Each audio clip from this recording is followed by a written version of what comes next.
Hello mga kaibigan, maligayang pagdating sa aking channel. Nakita ang malandi na Ken na may morenong ganda. Mapalad si Yaman, na gumawa ng kanyang pangalan sa kanyang pag-iibigan sa aktres na si Osgay Girl, pagkatapos ng breakup.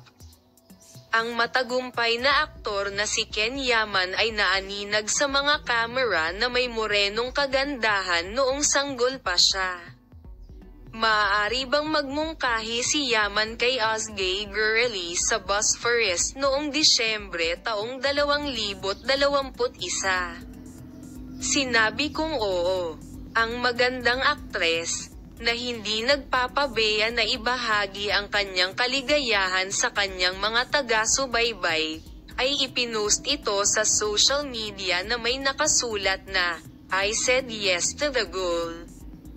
Ang mag-asawa, na inaasahang ikakasal pagkatapos ng di umano'y krisis sa selos, ay naghiwalay ng landas sa isang sorpresang desisyon noong Nobyembre taong 2022.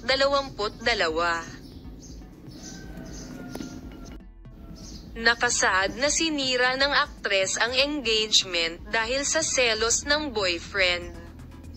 Nagkaroon ng gulat, si Yaman, na dumating sa agenda ng magazine ng maraming beses sa balita ng kanyang pagkababae pagkatapos ng breakup, ay makikita sa mga kamera na may morenong kagandahan kasama ang isang sanggol noong isang araw.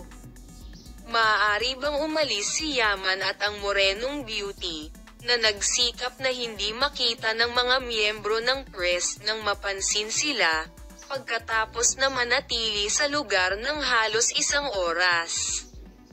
Ang kawili-wiling desisyong ito ni Ken Yaman at Osgay Girl ay pinag-usapan ng husto sa social media ng mga tagahanga ng Ken Yaman at Osgay Girl nang malaki ang naging reaksyon sa kalokohang ito ni Ken Yaman.